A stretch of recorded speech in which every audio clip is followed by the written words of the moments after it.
Am I live? Are we here? Is this happening? I'm assuming this is happening. Welcome. Good evening. I'm Paul Klemperer, and it's time once again for Shelter in Place Storytime, our regular Sunday evening get together in this time of COVID, as people are calling it. And I'm hoping that this is working. I'm trying it on my computer tonight, and as always, Facebook is like way too complicated, and every device is different. If it doesn't work, I'll switch to my little phone and see. But I don't know if anybody's on here with me or not. It looks like I'm live, though I'm going to assume it. As always, in this strange time, it's like broadcasting from some other planet or other dimension, and you just assume that people can hear you. So, anyway, welcome. On to get things out of the way.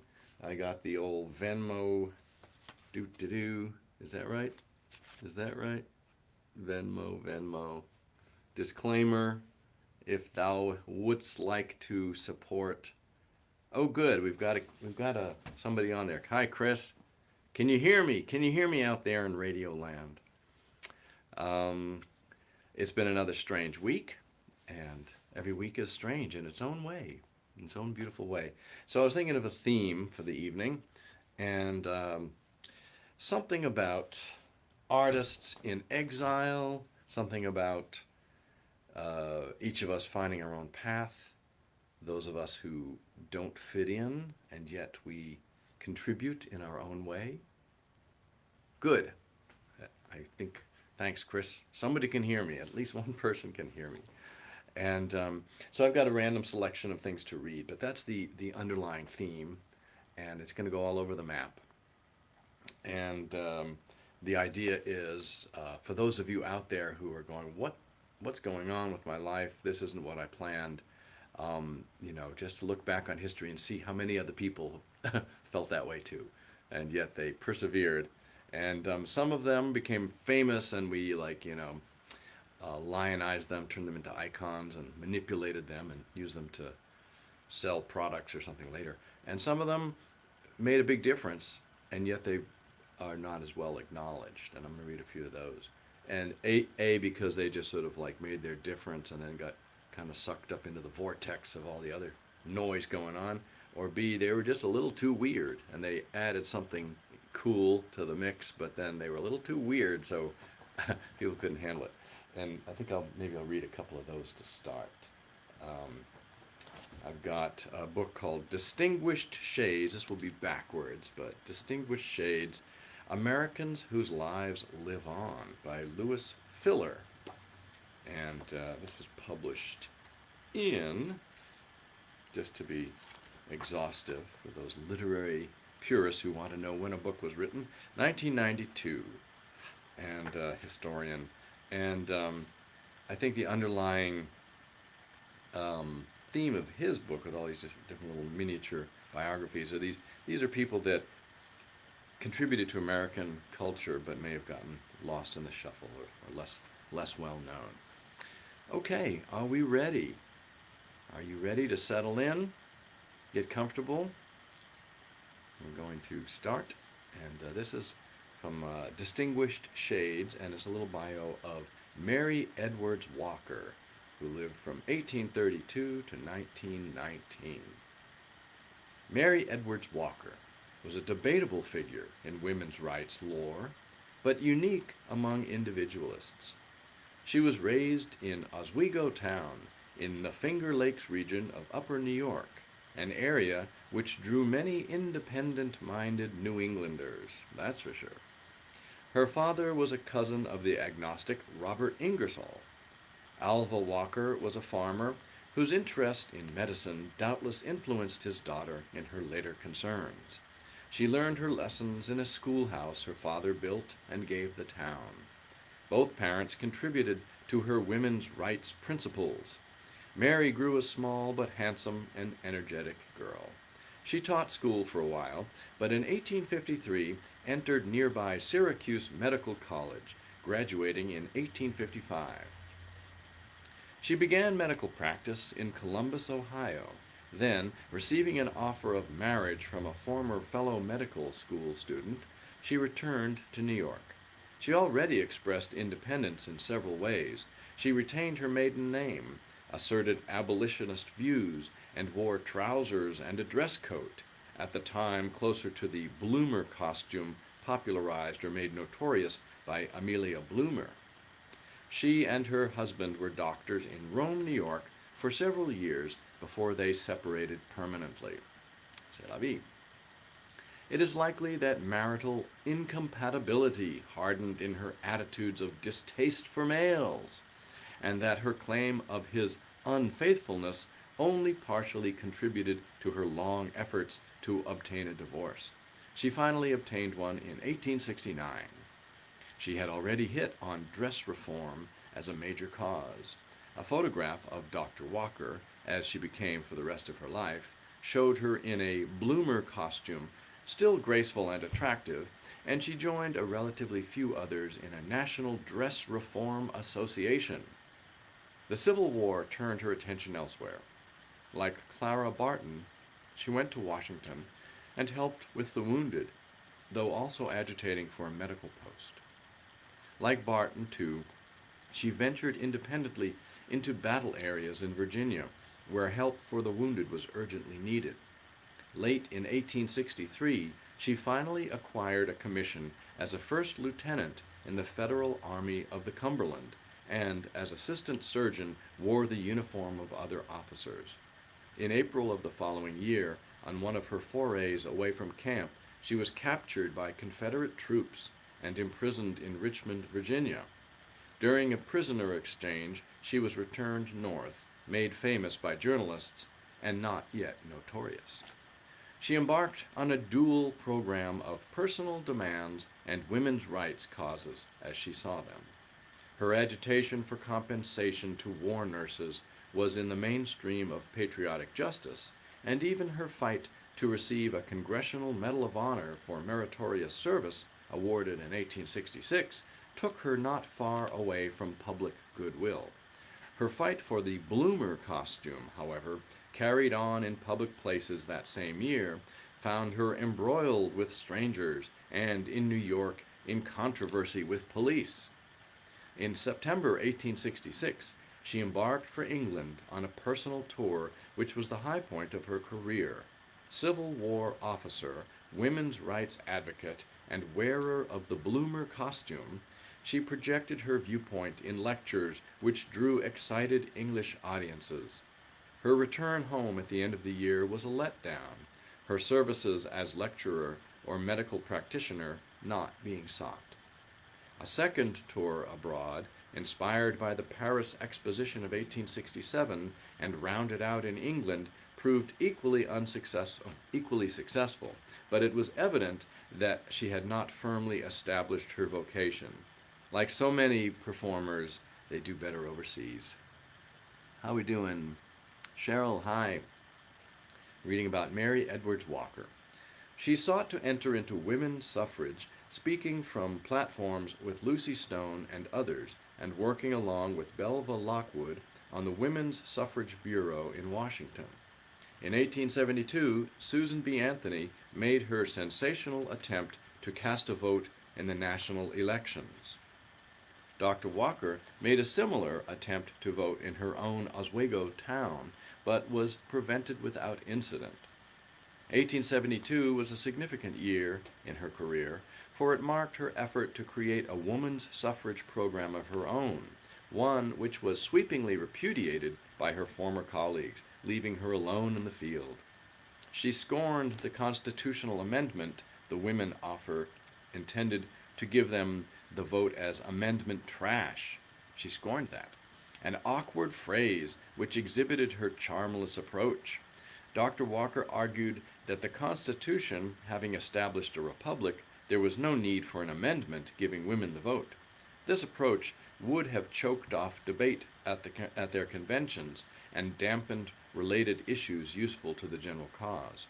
Also, her increasingly insistent demands for more time to be devoted to dress reform lost her so much sympathy that organizers finally debarred her from attending their meetings.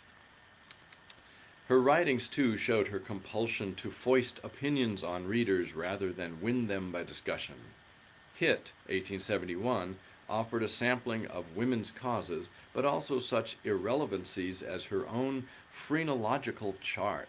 Everybody's familiar with phrenology, the Victorian science of bumps on the head, like telling people's personalities by the shapes of their head.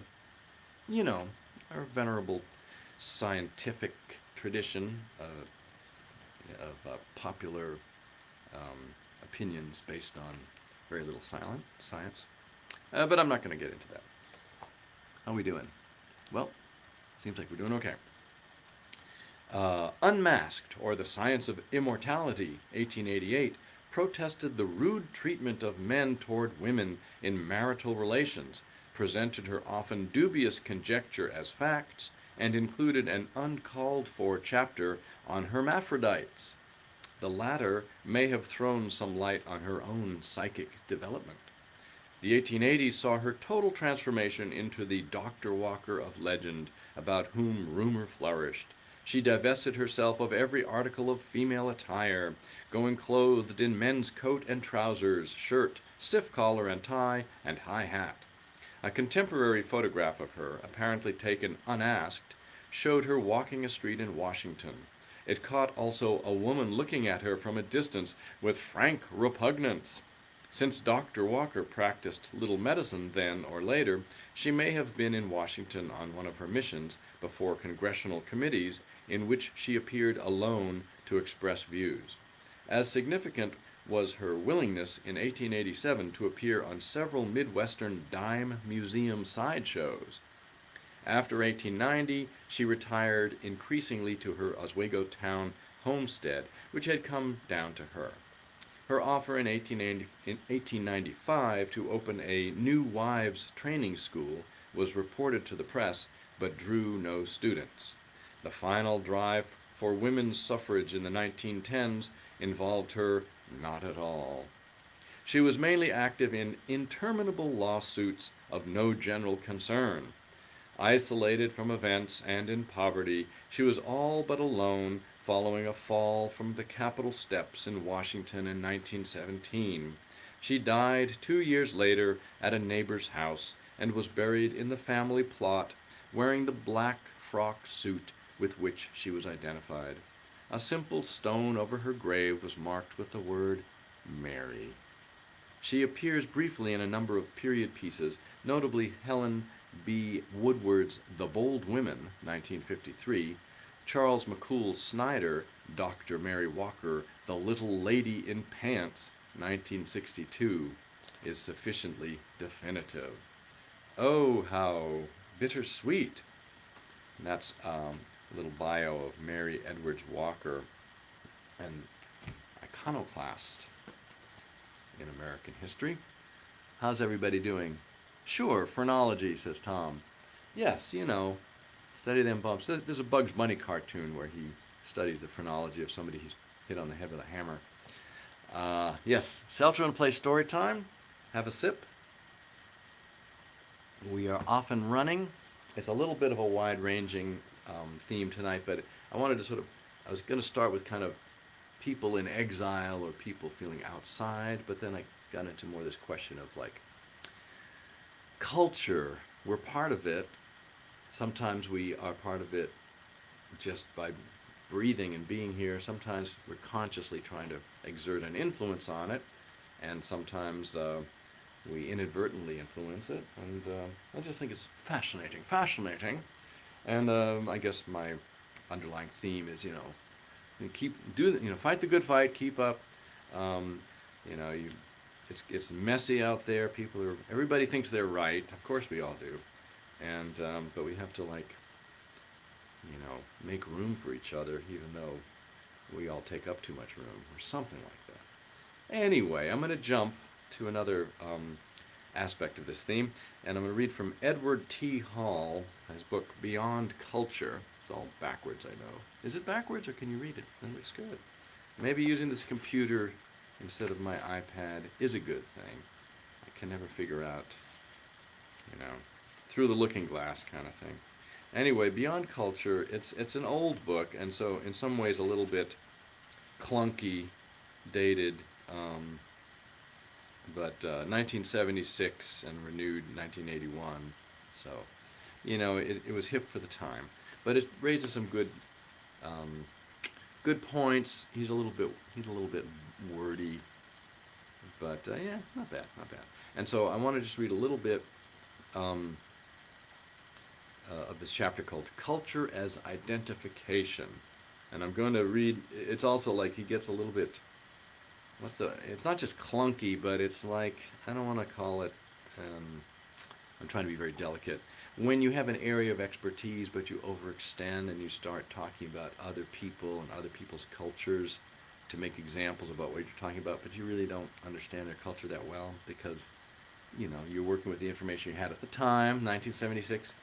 You know. Anyway, so there's some stuff in this book that I go, it's a little bit, he's a little overstepping, making big noises, but he doesn't back it up with enough information coming from the sources themselves. If that makes sense. I could go into more detail, but you know, the idea is talk about what you know, have an opinion, but you know, everybody share your information. So be ready to adapt your opinion based on new information. Okay, culture as identification. From birth to death, life is punctuated by separations, many of them painful. Paradoxically, each separation forms a foundation for new stages of integration, identity, and psychic growth. This introduces a subject in which everyone is involved, in which one finds a meeting ground, a point of synthesis of the intrapsychic and cultural processes. Told you he was wordy. None of us asks either to be born or to die, yet both are natural and inevitable separations of the person from an all-encompassing environment. Between the two lie many other separations, each accompanied by new awareness. There is a time when the baby has not yet distinguished between his own body and the nurturing breast. The nurturing breast. During that time, he experiences himself and his small universe as a unit. Even at this primitive and simple level, life is not always serene, for when the breast does not function, does not present itself, and hunger strikes, frustration and rage at this uncontrollable part of the self-universe are commonly observed. See it every day. In the mirror. Okay. Eventually, the baby learns that he and mother are separate beings and have independent existences. Yet the experience of the separation is frequently not clear-cut. It is much more indefinite and obscure than many of us once believed. If there is a boundary at all, or when there is ambiguity as to where the boundary lies, people experience difficulty. Sullivan, for example, builds much of his theory of the development of the self around the notion that the infant only gradually and in stages separates mother's feelings as contrasted with her physical being from his own. When mother is warm, comforting, and giving, the infant feels good. When mother is distracted or anxious, the child's emotions reflect this state. The process of separating mother's emotions or those of other significant persons from our own emotions can be protracted, and to some extent it is never really complete, even though this may be denied. Richard Hughes, in his remarkable little book, A High Wind in Jamaica, writes a poignant example of the identity separation process in his description of Emily's discovery of herself. Emily, a captive of pirates, is on one of the last of the sailing ships with her brothers and sisters. The children had been on the boat for some weeks and had explored every inch of the schooner. Life had settled down to a routine. Hughes's description follows. And then an event did occur to Emily of considerable importance. She suddenly realized who she was. There is little reason that one can see why it should not have happened to her 5 years earlier, or even 5 later, and none why it should have come that particular afternoon. She had been playing house in a nook right in the bows behind the windlass on which she had hung a devil's claw as a door knocker, and tiring of it, was walking rather aimlessly aft, thinking vaguely about some bees and a fairy queen, when it suddenly flashed into her mind that she was she. She stopped dead and began looking over all of her person, which came within the range of her eyes. She could not see much except a foreshortened view of the front of her frock, and her hands when she lifted them for inspection, but it was enough for her to form a rough idea of the little body she suddenly realized to be hers. She began to laugh, rather mockingly. "Well," she thought, in effect, "fancy you, of all people, going and getting caught like this. You can't get out of it now, not for a very long time. You'll have to go through with being a child, and growing up, and getting old, before you'll be quit of this mad prank." Determined to avoid any interruption of this highly important occasion, she began to climb the ratlines on her way to her favorite perch at the masthead. Each time she moved an arm or a leg in this simple action, however, it struck her with fresh amazement to find them obeying her so readily. Memory told her, of course, that they had always done so before, but before she had never realized how surprising this was. Once settled on her perch, she began examining the skin of her hands with the utmost care, for it was hers. She slipped a shoulder out of the top of her frock, and having peeped in to make sure she really was continuous under her clothes, she shrugged it up to touch her cheek. The contact of her face and the warm, bare hollow of her shoulder gave her a comfortable thrill, as if it was the caress of some kind friend. But whether the feeling came to her through her cheek or her shoulder, which was the caresser and which the caressed, that no analysis could tell her. Well, anyway, I'm not going to get into that, but, we live in strange times. It's like, oh, it's me again. Okay. I could go on. Let me see. I'm going to give a little more psychology that he's going into. We have considered briefly the separations of self from mother's bosom, from parents' emotional state, and from one's group. How many other kinds of separation crises are there? There are many, and they can take several forms, such as separations on a large scale, involving whole populations. The West has given up belief in the Bible creation myth in exchange for Darwin's New World view of evolution. But this process of separation from one's creation myths is not, and probably never will be, totally complete. For as this is being written, a controversy rages in California over equal time for the creationists in education that has even usurped the pages of the academician's own magazine, Science. This is back in 1976, and of course we've solved all those issues already. Yeah. Okay. And while all these events may seem natural and normal and familiar to most educated people, it had not occurred to me until recently, while working on a theory of identification, that the world of man divides into cultures whose members cut the apron strings and those whose members don't. At this point, it is difficult to assess the impact of such differences on our lives, except to say that they must be very great indeed. I believe that man, in the aggregate, resists separations, that he has more things in his life to be separated from than he can ever achieve, and that one of life's important strategies, albeit an informal out-of-awareness strategy, has to do with what one is going to give up.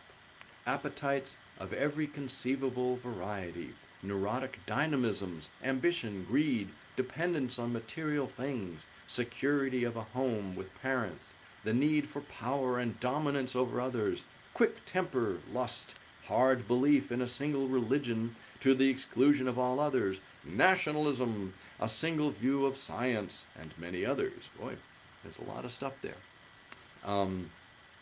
We should not deceive ourselves. The separation of oneself from an uncontrolled dynamism is not easy, if only because many dynamisms are a function of habit. These are simply illustrations. He's going to illustrate the woman who has a compulsion to buy shoes or is powerless to resist sweets shares addiction with the alcoholic. neither individual can, in operational terms, maintain a clear-cut line between herself and a particular part of the environment. It is as though a hidden tentacle reaches out from body to candy or liquor. This is what is so insidious about environmentally embedded dynamisms. Environmentally embedded dynamisms. A man can wrestle and struggle and fume and rage against himself, but, like the baby who is powerless to control either mother's breast or her emotions, he is caught up in a hopeless struggle against an undifferentiated part of the self that is still extended into the environment. Or he may unconsciously shift from alcohol to religion or to food from cigarettes and still be just as irrevocably tied as before. What might be termed the identity separation growth dynamisms, which can also be classed as boundary ambiguity syndromes, are not all the same. In fact, they cover a host of different events. The separation from mother's womb in birth and the separation from physical things in death are existential in nature. Growth and development of the ego as a differentiated dynamism is also existential and therefore natural, but lacking the inevitability of birth and death. The ego does not have to develop and be centered in a particular part of the psyche. The child soon learns that he can't touch the moon no matter what. Well, unless you join NASA.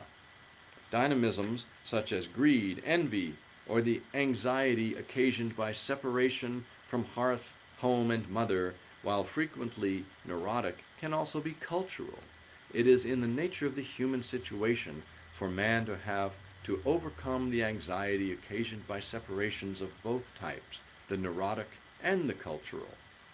I like that, neurotic and cultural, and sometimes a neurotic culture. Addictions are biochemical in nature, and while they may have neurotic elements, are manifestly physiological, which should not mean that they are any less serious or difficult to contend with than other forms of boundary ambiguities. There is also a type of boundary ambiguity in which the senses do not function normally. Here there are perceptual aberrations. One class of such perceptual aberrations has to do with the perceived body boundary that expands or contracts, so that the self is actually perceived, not conceived, but perceived, as occupying an entire room. Perceptual distortion of this sort can place an unbearable burden on the psyche, as can auditory distortions, such as hearing voices. Wow. And we're talking about schizophrenia as an extreme example of that. Perceptual aberrations are not restricted to psychoses, but can also be situational in character, particularly in instances of great stress, excitation, or drug influence. In another book, Richard Hughes provides an excellent description of a normal man under stress experiencing the same thing as the schizophrenic suffering from body boundary ambiguity.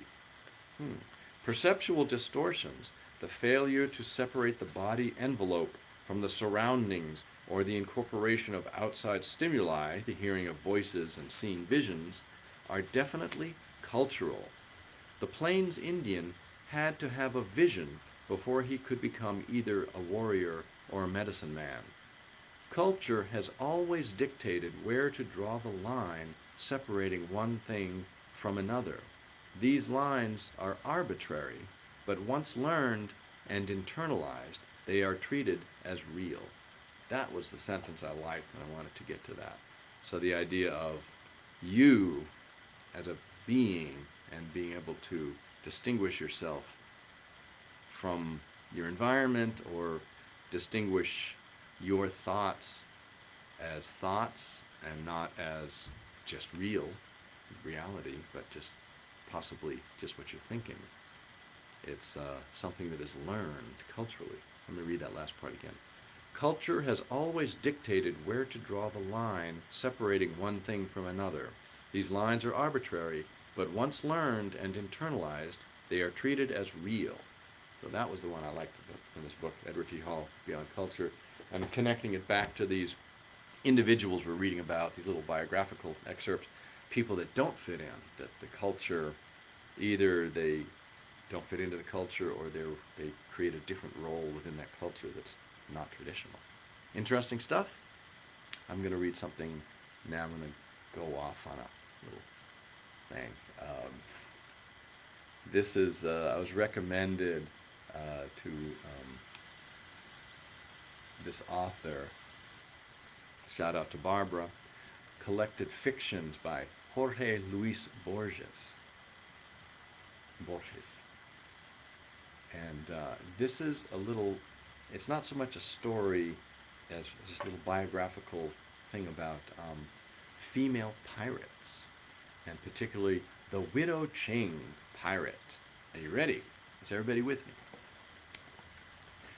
The author who uses the phrase female corsairs runs the risk of calling up an awkward image, that of the now faded Spanish operetta, with its theories of obvious servant girls playing the part of choreographed pirates on noticeably cardboard seas. And yet there have been cases of female pirates, women skilled in the art of sailing, the governance of barbarous crews, the pursuit and looting of majestic ships on the high seas. One such woman was Mary Read, who was quoted once as saying that the profession of piracy wasn't for just anybody, and if you were going to practice it with dignity, you had to be a man of courage, like herself. In the crude beginnings of her career, when she was not yet the captain of her own ship, a young man, she fancied, was insulted by the ship's bully. Mary herself picked a quarrel with the bully and fought him hand to hand in the old way of the Isles of the Caribbean, the long, narrow, and undependable breech loader in her left hand, the trusty saber in her right. The pistol failed her, but the saber acquitted itself admirably. In 1720, the bold career of Mary Read was interrupted by a Spanish gallows in Santiago de la Vega on the island of Jamaica. Another female pirate of those waters was Anne Bonny, a magnificent Irishwoman of high breasts and fiery hair, who risked her life more than once in boarding ships. She stood on the deck with Mary Read, and then with her on the scaffold. Her lover, Captain John Rackham, met his own noose at that same hanging. Anne, contemptuous, emerged with that harsh variant on Aisha's rebuke to Boabdil. I'm going to get into that. Aisha's rebuke to Boabdil. Look it up. Boabdil. If you'd fought like a man, you needn't have been hanged like a dog. Another woman pirate, but a more daring and long-lived one, plied the waters of far Asia, from the Yellow Sea to the rivers on the borders of Annam. I am speaking of the doughty widow Ching. The years of apprenticeship. In 1797, the shareholders in the many pirate ships of the Yellow Sea formed a consortium, and they chose one Captain Ching, a just though strict man, tested under fire, to be the admiral of their new fleet. Ching was so harsh and exemplary in his sacking of the coasts that the terrified residents implored the emperor with gifts and tears to send them aid. Must take a sip. Please have a sip. Hope everybody's doing okay out there. Shelter in Place Storytime, reading about female pirates. The pirate Ching. Ching was so... Nor did their pitiable request fall upon deaf ears. They were ordered to set fire to their villages, abandon their fisheries, move inland, and learn the unknown science of agriculture. They did all this, and so, finding only deserted coastlines, the frustrated invaders were forced into waylaying ships, a depredation far more unwelcome than raids on the coasts, for it seriously threatened trade. Once again, the imperial government responded decisively. It ordered the former fishermen to abandon their plows and oxen and return to their oars and nets. At this, the peasants, recalling their former terrors, balked, so the authorities determined upon another course. They would make Admiral Ching the master of the royal stables. Ching was willing to accept the buy-off. They turned him from a pirate into a trusted member of government. Hiring from private industry. a venerable tradition worldwide. The stockholders, however, learned of the decision in the nick of time, and their righteous indignation took the form of a plate of rice served up with poisoned greens. The delicacy proved fatal. The soul of the former admiral and newly appointed master of the royal stables was delivered up to the deities of the sea. His widow, transfigured by the double treachery, called the pirates together, explained the complex case, and exhorted them to spurn both the emperor's deceitful clemency and odious employment in the service of the shareholders with a bent for poison. Yeah, so neither option was good. She proposed what might be called freelance piracy. She also proposed that they cast votes for a new admiral, and she herself was elected. She was a sapling, thin woman of sleepy eyes and Carrie's riddled smile. Carrie's riddled smile. Her oiled black hair shone brighter than her eyes. Under Mrs. Ching's calm command, the ships launched forth into danger and onto the high seas. Are you with me? Female pirate. The command. 13 years of methodical adventuring ensued. The fleet was composed of 6 squadrons, each under its own banner, red, yellow, green, black, purple, and one, the admiral's own, with the emblem of a serpent. The commanders of the squadrons had such names as Bird and Stone, Scourge of the Eastern Sea, Jewel of the whole crew, Wave of many fishes, and High Sun. The rules of the fleet, composed by the widow Ching herself, were unappealable and severe, and their measured, laconic style was devoid of those withered flowers of rhetoric that lend a ridiculous sort of majesty to the usual official pronouncements of the Chinese, an alarming example of which we shall encounter shortly. All right. Here are some of the articles of the fleet's law. Not the least thing shall be taken privately from the stolen and plundered goods. All shall be registered, and the pirate receive for himself out of 10 parts only 2. 8 parts belong to the storehouse, called the general fund. Taking anything out of this general fund without permission shall be death. If any man goes privately on shore, or what is called transgressing the bars, he shall be taken, and his ears perforated in the presence of the whole fleet. Repeating the same, he shall suffer death. No person shall debauch at his pleasure captive women taken in the villages and open spaces and brought on board a ship. He must first request the ship's purser for permission, and then go aside in the ship's hold.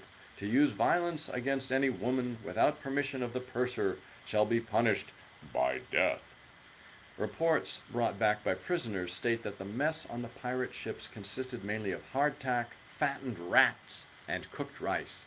On days of combat, the crew would mix gunpowder with their liquor. Marked cards and loaded dice, drinking and fantan, the visions of the opium pipe and little lamp filled idle hours. 2 swords simultaneously employed were the weapons of choice. Before boarding, the pirates would sprinkle their cheeks and bodies with garlic water, a sure charm against injury by fire breathed from muzzles. The crew of a ship traveled with their women, the captain with his harem, which might consist of 5 or 6 women, and be renewed with each successive victory. The young Emperor Chia-Ching speaks. In June or July of 1809, an imperial decree was issued, from which I translate the first paragraph and the last. Many people criticized its style. Miserable and injurious men, men who stamp upon bread, men who ignore the outcry of tax collectors and orphans, men whose small clothes bear the figure of the phoenix and the dragon, men who deny the truth of printed books, men who let their tears flow facing north. Such men disturb the happiness of our rivers and the erstwhile trustworthiness of our seas. Day and night their frail and crippled ships defy the tempest. Their object is not a benevolent one. They are not, and never have been, the seaman's bosom friend. Far from lending aid, they fall upon him with ferocity, and make him an unwilling guest of ruin, mutilation, and even death. Thus these men violate the natural laws of the universe, and their offenses make rivers overflow their banks and flood the plains. Sons turn against their fathers. The principles of wetness and dryness exchange places. Therefore I command thee to the punishment of these crimes, Admiral Kuo Lang. Never forget, clemency is the emperor's to give. The emperor's subject would be presumptuous in granting it. Be cruel, be just, be obeyed, be victorious. The incidental reference to the crippled ships was, of course, a lie. Its purpose was to raise the courage of Kuo Lang's expedition. 90 days later, the forces of the widow Qing engaged the empires. Almost 1,000 ships did battle from sunup to sundown. A mixed chorus of bells, drums, cannon bursts, curses, gongs, and prophecies accompanied the action. The empire's fleet was destroyed. Admiral Kuo Lang found occasion to exercise neither the mercy forbidden him nor the cruelty to which he was exhorted. He himself performed a ritual which our own defeated generals choose not to observe. He committed suicide. Well, the terrified coastlines and riverbanks. How's everybody doing? I'm not sure who's with me. I'm working off of this computer. I'm not used to that. And so I'm just assuming it's all working okay. Just keep going. Then the 600 junks of war and the haughty widow's 40,000 victorious pirates sailed into the mouth of the Zhujiang River, sowing fire and appalling celebrations, and orphans left and right. Entire villages were razed. In one of them the prisoners numbered more than 1,000. 120 women who fled to the pathless refuge of the nearby stands of reeds or the paddy fields were betrayed by the crying of a baby and sold into slavery in Macau. Though distant, the pathetic tears and cries of mourning from these depredations came to the notice of Cha Qing, the Son of Heaven. Certain historians have allowed themselves to believe that the news of the ravaging of his people caused the emperor less pain than did the defeat of his punitive expedition. Be that as it may, the emperor organized a second expedition, terrible in banners, sailors, soldiers, implements of war, provisions, soothsayers, and astrologers. This time the force was under the command of Admiral Ting Kwai Hu. The heavy swarm of ships sailed into the mouth of the Zhujiang to cut off the pirate fleet. The widow rushed to prepare for battle. She knew it would be hard, very hard, almost desperate. Her men, after many nights and even months of pillaging and idleness, had grown soft. But the battle did not begin. The sun peacefully rose, and without haste set again into the quivering reeds. The men and the arms watched and waited. The noontimes were more powerful than they, and the siestas were infinite. The dragon and the vixen. And yet each evening lazy flocks of weightless dragons rose high into the sky above the ships of the imperial fleet and hovered delicately above the water, above the enemy decks. These comet-like kites were airy constructions of rice paper and reed, and each silvery or red body bore the identical characters. The widow anxiously studied that regular flight of meteors, and in it read the confused and slowly told fable of a dragon that had always watched over a vixen in spite of the vixen's long ingratitude and constant crimes. The moon grew thin in the sky, and still the figures of rice paper and reed wrote the same story each evening with almost imperceptible variations. The widow was troubled, and she brooded. When the moon grew fat in the sky and in the red-tinged water, the story seemed to be reaching its end. No one could predict whether infinite pardon or infinite punishment was to be let fall upon the vixen, yet the inevitable end, whichever it might be, was surely approaching. The widow understood. She threw her 2 swords into the river, knelt in the bottom of a boat, and ordered that she be taken to the flagship of the emperor's fleet. It was evening. The sky was filled with dragons, this time yellow ones. The widow murmured a single sentence, "The vixen seeks the dragon's wing," as she stepped aboard the ship. The apotheosis. The chroniclers report that the vixen obtained her pardon and that she dedicated her slow old age to opium smuggling. She was no longer the widow. She assumed a name that might be translated the luster of true instruction. Well, I hope that is a lesson to all of us. Yeah, we make our choices.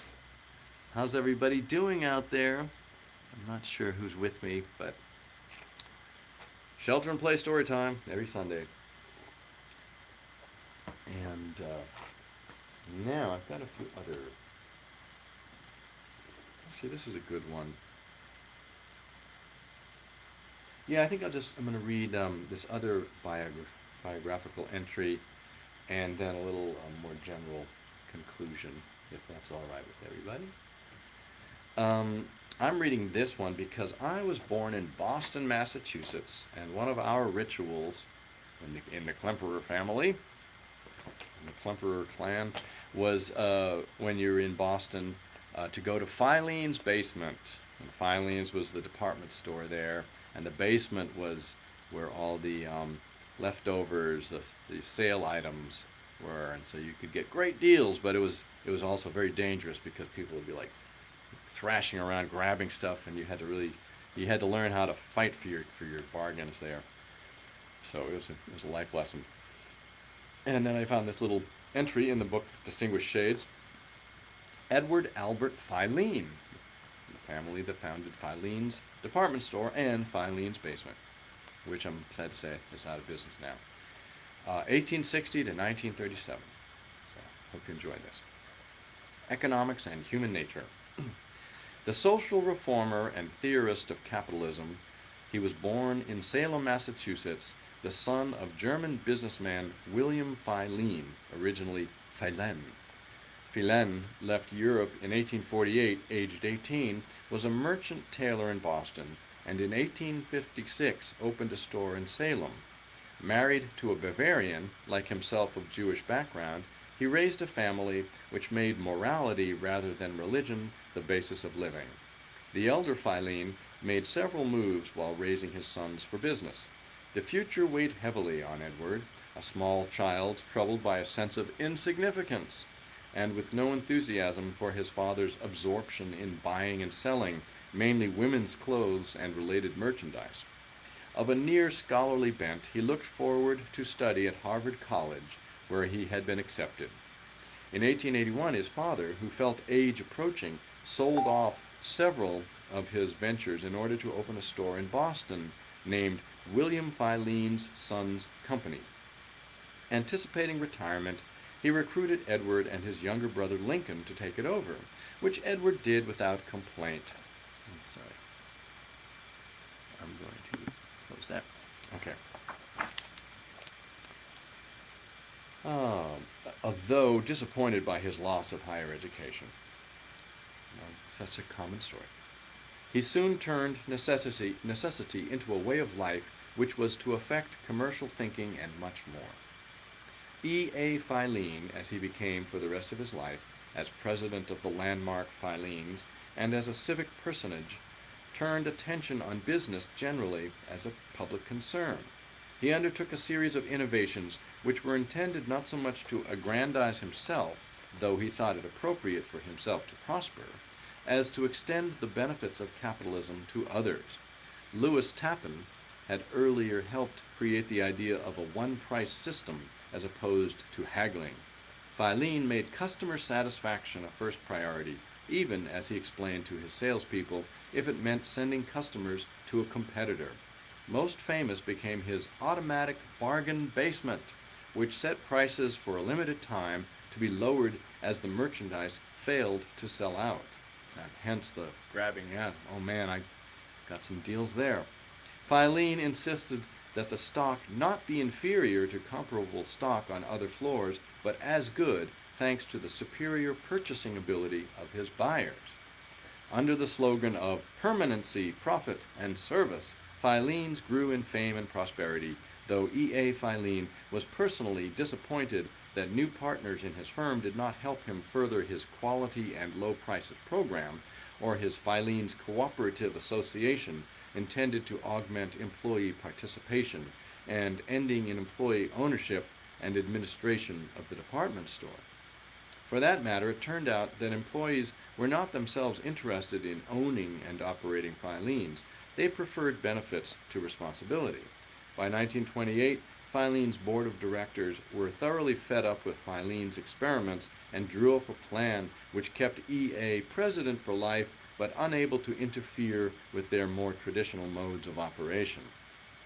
And they just didn't like a visionary. In the meantime, Filene had extended his interests into Boston and beyond. Exploring organizations of all kinds for their direct social potential, he hit on the idea of a chamber of commerce which would involve his business peers in larger affairs. First a Boston Chamber of Commerce, then one for the state, for the nation, and finally the International Chamber of Commerce became objects of his solicitude. He himself, helped by talented young secretaries and aides, took to writing and publishing on public affairs. Lincoln Steffens, made famous by his muck-raking exploits concerning corrupt municipal governments, was called by Filene in 1909 to prepare what became Boston 1915, which was to involve such worthies as Louis D. Brandeis, the people's attorney, A. Lawrence Lowell, president of Harvard University, and even Martin Lomasny, political boss of Boston. Boston 1915 itself did not advance as a Steffens and Filene project, but it did introduce the idea of city planning as compared with routine and even innovative administration, and in George Kibbe Turner's commission form of government. In 1912, it enabled Filene to present to his state legislature a pioneer report on city planning. Peace was a long-time concern of Filene, involving America's connection with the Philippines, the increased deadliness of war instruments, and the possibility that the European War, as it was called in 1914, might draw in the United States. Unlike Grenville Clark, Filene was unable to act as both a patriot and a peace advocate, at least directly. He did join former President William Howard Taft and others in organizing their League to Enforce Peace, which had the potential, as it proved, to enforce it mainly against Germany. He did, however, maintain peace as a separate cause, though his achievements in the field were moot. Steffens was to conclude that Filene created agencies which helped his foes rather than his friends. Thus, Filene approved of the Dawes Plan for helping a defeated Germany to regain social and economic life, and helped reassure French authorities that this was no threat to their security. Obviously, the purpose of the Dawes Plan was at least in part to strengthen the Germans against the military threat of Bolshevik Russia and their own communists. But whether Steffens was more correct in his famous phrase to say of the USSR that he had seen the future and it works would become debatable. Capitalism continued for Filene to be the basis for prosperity and therefore peace, and in the 1920s he expanded his efforts to improve its operations. In doing so, he created a theory of manufacture and distribution which questioned the simple supply and demand premises of earlier economists. Filene was first and foremost an enemy of waste, and even compulsive in the matter. He once said that he was always careful before leaving home, perhaps to attend a concert, to be certain that he had turned off all the lights. Yeah, why not? For he knew that if he came to doubt that he would feel compelled to return home to reassure himself. He never tired of saying that we had not so much as begun to examine the possibilities for saving as in packaging. Pursuing rationality, he could not assume that people might, for whatever reason, endorse and prefer the less good. It certainly, in his progressive psychology, never occurred to him that packaging could become a species of racket, with the package becoming not a means but an end, or stronger than the packaging materials it was supposed to protect in transportation. Yet rationality was the hope of civilized living. I hope you're following this. He believed in the value of the thing and not just selling it, making the package as important as the thing. Although Filene's was essentially a merchant's view of the economy, it had universal aspects in capitalist theory. For example, he recommended the best for workers, high wages and minimum wages, unemployment insurance, medical care. All this would put money in workers' purses and their families, which could be spent on merchandise, permitting high turnover and lower prices. He saw the market possibilities as bottomless. There were whole continents which had not yet been reached as consumers. He admired Herbert Hoover's work as United States Secretary of Commerce and Henry Ford's initiatives in the mass production of automobiles. Filene's ability to attract talented aides was all but unique. Among them were not only Stephens, but such others as Glenn Frank, who became president of the University of Wisconsin, and Charles Mertz, later editor of the New York Times. Moreover, Filene's associations with famous statesmen and publicists were all but universal. Their thoughts and direct help entered into his books, influencing 1920s and 30s actions, such as The Way Out, a forecast of coming changes in American business and industry, 1942, which failed, however, to see how so legitimate a prosperity as that of the 20s could be interrupted, and Successful Living in the Machine Age, 1932, which heralded in part the coming New Deal. Filene himself had endorsed installment buying as complementing legitimate industrial ventures. His failure to foresee the torment it might cause people over their heads in debt and to business which lost anticipated funds derived from Filene's limited grasp of human nature, despite his rigid concern for facts and dislike of charity and even philanthropy. I await your thoughts and comments. Rounding out Filene's theory were his projects, which affected the nation's economic and social structure. Though he did not create the idea of a credit union, he was mainly responsible for its American development. The credit union promised social responsibility and human values, low interest rates, and cooperative action. Filene chose Roy F. Bergengren to carry the credit union message beyond Massachusetts, which he successfully did. Filene's Credit Union National Extension Bureau carried on such effective lobbying and advertising services as finally to win a federal credit union act from Congress. Also, as part of his program for leavening capitalist operations with popular participation, Filene granted funds which set up the Cooperative League in 1919. This was supplemented by the Consumer Distribution Corporation, which was responsible for encouraging the building of consumer cooperatives, helped out further by Filene's Goodwill Fund. These enterprises failed to change the nature of free enterprise, and to Filene's disappointment, did little to influence capitalist thought and action. 1919, he was preaching this stuff. Filene's was a formidable achievement. Now, nevertheless, Filene's was a formidable achievement. It was crowned by his establishment of a 20th Century Fund, which received from him an endowment he himself could not withdraw or influence. He later willed the fund, which became a unique fact-finding organization, the major portion of his legacy. Filene hailed the advent of the New Deal and was among the first of his wealth to do so. His bitterness at being unsupported in his act by his business colleagues was shown in his repudiation of the U.S. Chamber of Commerce in 1936. A dapper man, short in stature, who took pride in his accomplishments, as seen in the care he gave his Who's Who entry and personal appearance, he continued serious about his projects to the end. Always concerned for peace, he urged mutual assistance pacts, which would be more effective than the League of Nations had proved to be, and which would include Soviet Russia in negotiations. A considerable traveler, he contracted fatal pneumonia during a European trip.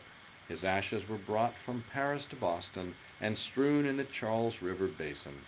A collection, Speaking of Change, a selection of speeches and articles, gave a sense of his presence and views, and Liberals' Progress, 1948, by the well-regarded Gerald W. Johnson, surveyed Filene's career. His place in a changing world, however, was yet to be defined. Well, an interesting character. How's everybody doing? It's 9 o'clock. I'm going to read one more thing. And I don't know if the comments is open, going on, who's there, who's not, but if you're there, I hope you're enjoying it. And the theme is sort of, well, it's going to be about exiles and artists, but it's really more about people that don't quite fit in, the boundary between self and culture, and the often unspoken rules of the culture we live in that influence us. And there's some people that just kind of make their own way, for better or worse. Who are you? Are you making your own way, for better or worse? Aren't we all? Okay, this is from How Proust Can Change Your Life. There's a nice little book by Alain de Botton. Alain de Botton, written in 1997. I'm just going to read this first little section. And if you're not familiar with Marcel Proust, the French author, and his main book that everybody reads in college, I always thought it was Remembrance of Things Past, but it's been translated into different ways. And here it's called In Search of Lost Time. It was written in 1913. And so there's a lot of philosophy within this. Okay, this chapter is How to Love Life Today. There are few things humans are more dedicated to than unhappiness. Had we been placed on earth by a malign creator for the exclusive purpose of suffering, we would have good reason to congratulate ourselves on our enthusiastic response to the task. Reasons to be inconsolable abound: the frailty of our bodies, the fickleness of love, the insincerities of social life, the compromises of friendship, the deadening effects of habit. In the face of such persistent ills, we might naturally expect that no event would be awaited with greater anticipation than the moment of our own extinction. Someone looking for a paper to read in Paris in the 1920s might have picked up a title called L'Intransigeant. It had a reputation for investigative news, metropolitan gossip, comprehensive classifieds, and incisive editorials. It also had a habit of dreaming up big questions and asking French celebrities to send in their replies. "What do you think would be the ideal education to give your daughter?" was one. "Do you have any recommendations for improving traffic congestion in Paris?" was another. In the summer of 1922, the paper formulated a particularly elaborate question for its contributors. An American scientist announces that the world will end, or at least that such a huge part of the continent will be destroyed, and in such a sudden way that death will be the certain fate of hundreds of millions of people. If this prediction were confirmed, what do you think would be its effects on people between the time when they acquired the aforementioned certainty and the moment of cataclysm? Finally, as far as you're concerned, what would you do in this last hour? The first celebrity to respond to the grim scenario of personal and global annihilation was a then distinguished, now forgotten man of letters named Henri Bordeaux, who suggested that it would drive the mass of the population directly into either the nearest church or the nearest bedroom, though he himself avoided the awkward choice, explaining that he would take this last opportunity to climb a mountain so as to admire the beauty of alpine scenery and flora. Another Parisian celebrity, an accomplished actress called Berthe Bovy, proposed no recreations of her own, but shared with her readers a coy concern that men would shed all inhibitions once their actions had ceased to carry long-term consequences.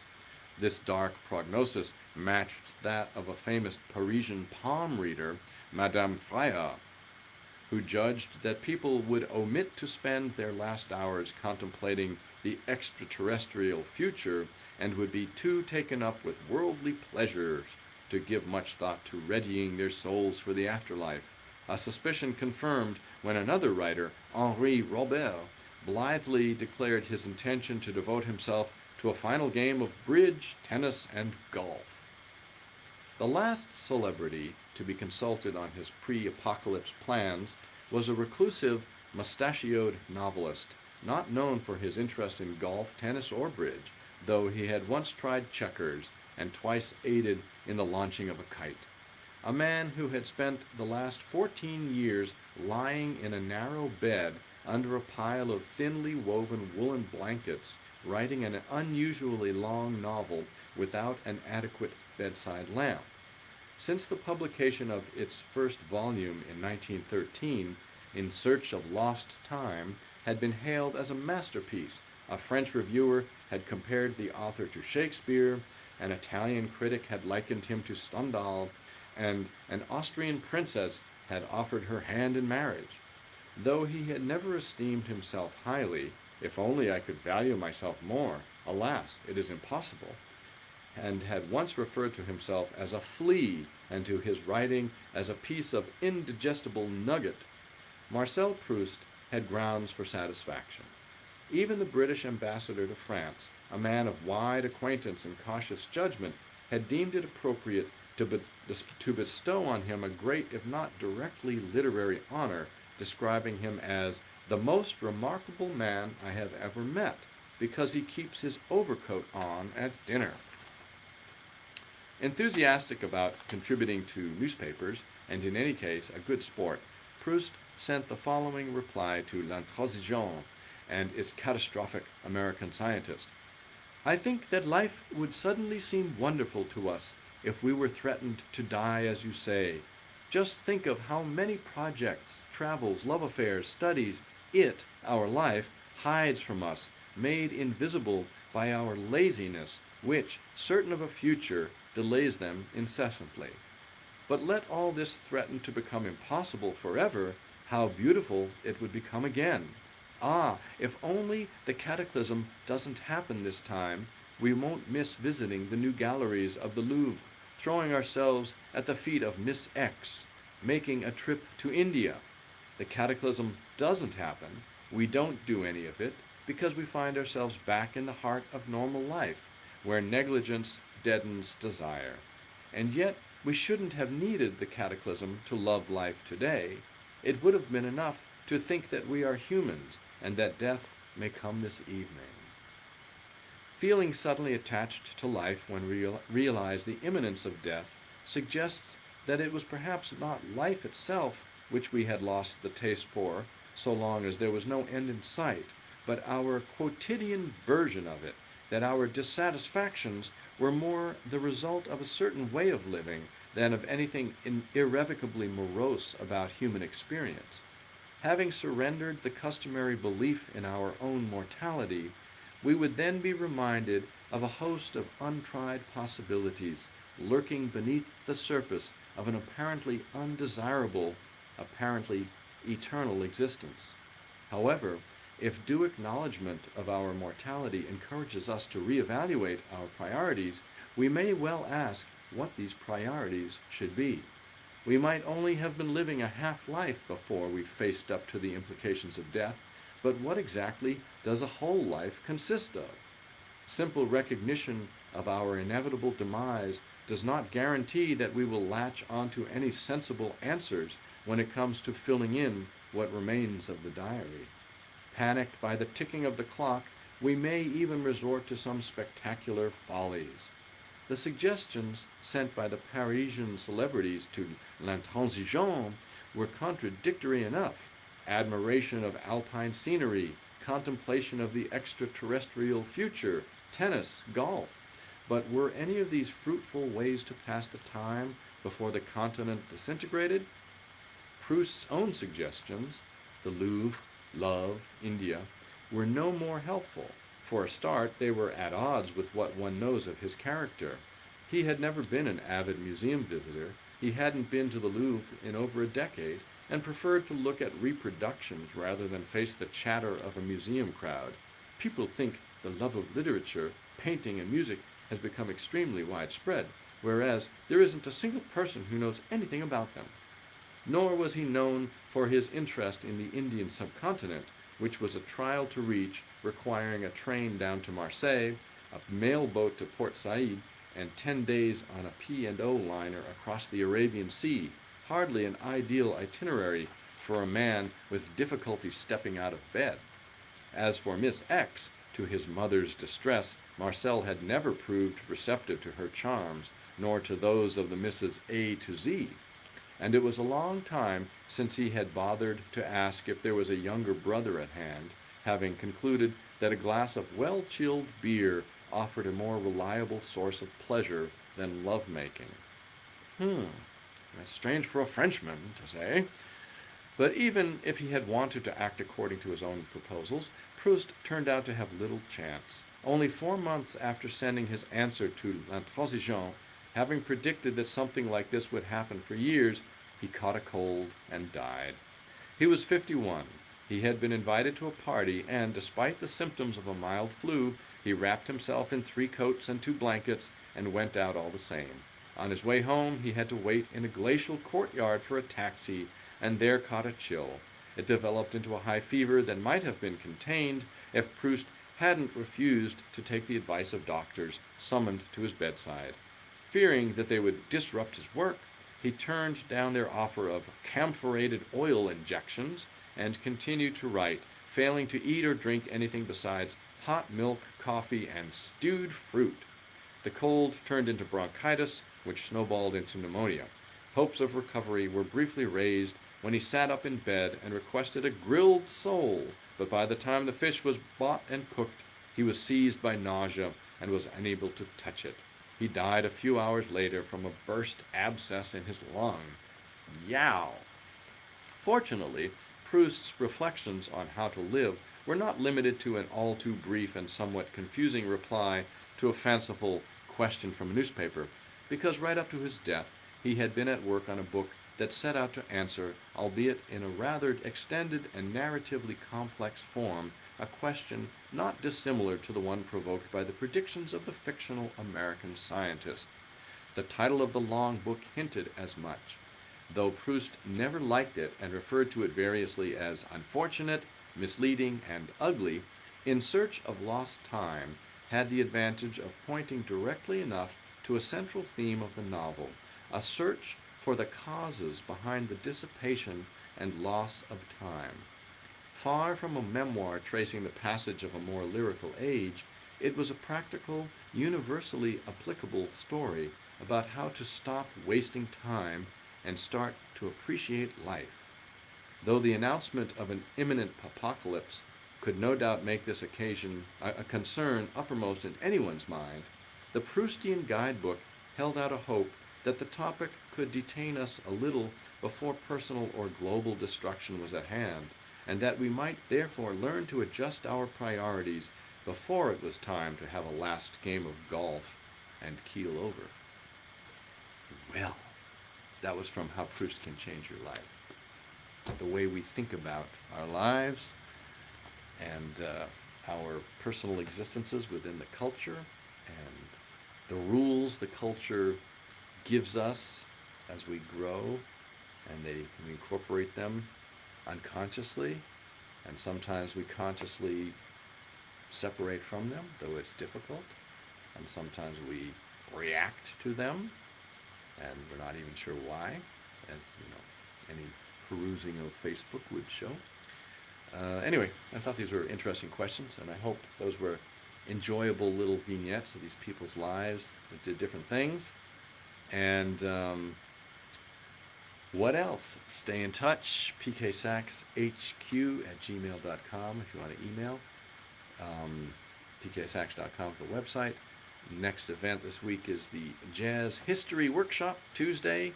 Just email me for the Zoom login info, and we'll be discussing American history through the lens of jazz. Until then, shelter in place, story time, sips. Have a great evening, and we'll see you next time.